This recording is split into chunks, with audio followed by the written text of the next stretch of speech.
Vanille Bourbon et vanille de Tahiti. Petit focus sur deux vanilles extraordinaires aux riches palettes aromatiques. La première, la vanille Bourbon, l'intense, la suave. La vanille Bourbon est donc originaire des îles Comores, Madagascar et la Réunion. Ça n'est pas une qualité de vanille, c'est avant tout une origine. C'est la vanille la plus célèbre du monde et celle qui a donné toutes ses lettres de noblesse à cette épice si fantastique. Elle résulte essentiellement de la qualité des producteurs, de la qualité de son terroir et d'un savoir-faire qui est véritablement unique. Si aujourd'hui on connaît la vanille à travers le monde, c'est grâce aux producteurs de la vanille Bourbon. Elle a une palette aromatique très riche, très intense et surtout puissante. On va retrouver dedans des notes de chocolat, de cacao, de torréfaction, de petits fruits rouges. Et bien entendu, on va se souvenir aussi des petites épices qui la composent, comme le poivre par exemple. Et c'est souvent lié au fait que les vanilliers poussent en même temps et en dessous des poivriers.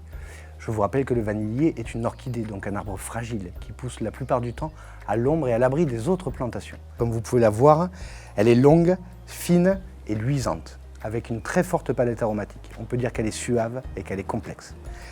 La deuxième, c'est la variété Tahentisis, variété qui vient de Tahiti, comme son nom l'indique, et qui est essentiellement cultivée dans l'ensemble de la Polynésie française. Elle est très différente par sa couleur, elle est beaucoup plus mate que l'autre, elle est plus petite et aussi beaucoup plus large.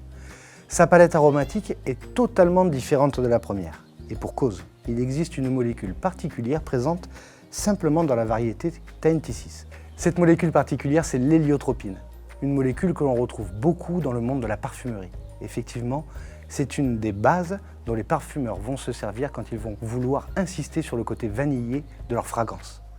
Donc on a ici deux vanilles qui sont totalement différentes. La première, suave et relativement puissante, et la deuxième, Tahentisis de Polynésie, qui offre une palette aromatique très diversifiée comparée à la première. On retrouvera dans celle-ci, par exemple, des notes de fleurs blanches, d'hibiscus, de petits fruits frais, mais aussi des touches tout à fait particulières de biscuits et de caramel au beurre salé. Donc deux vanilles qui peuvent être utilisées de façon complémentaire, que ce soit en cuisine ou en parfumerie bien entendu.